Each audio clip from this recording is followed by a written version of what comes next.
Hey,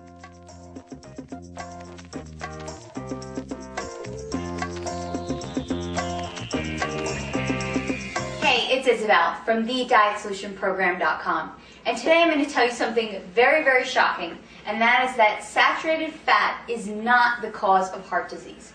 I know, you think I'm crazy because your doctor told you to stay away from anything with saturated fat, but I'm here to give you some facts that will show you how it's not the saturated fat that's causing all this heart disease, but it is the packaged, processed, sugar, refined foods that everyone is eating that is really causing an increased percentage in heart disease in our country today.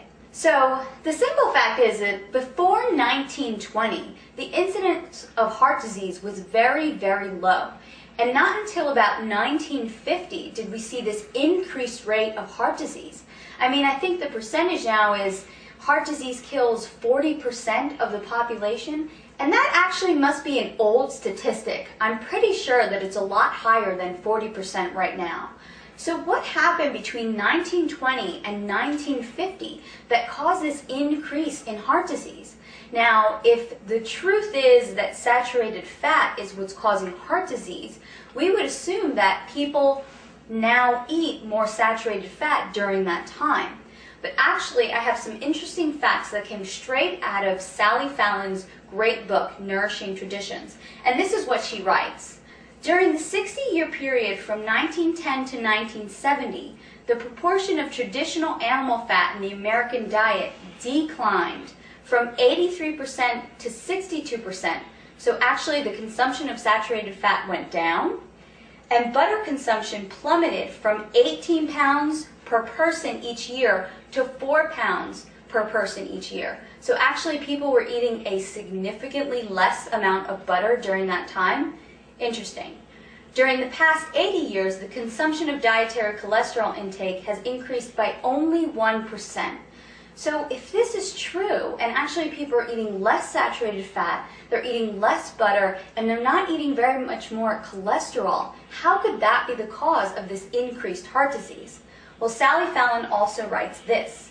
During the same period, the average intake of dietary vegetable oils in the form of margarine, shortening, and refined oils increased by 400%.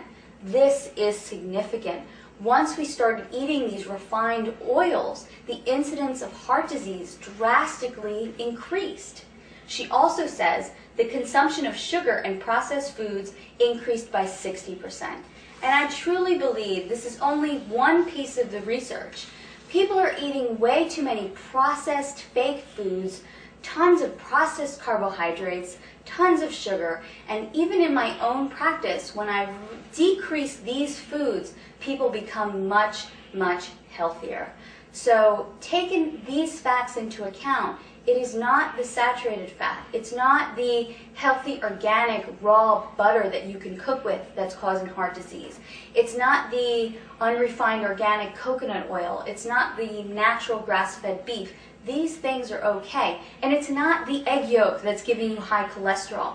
It's these processed foods, it's cakes, it's cookies, it's tons of pasta, tons of bread that's causing the incidence of disease. To find out more information on how to take back your health and put together your own healthy meal plans, visit my website, TheDietSolutionProgram.com.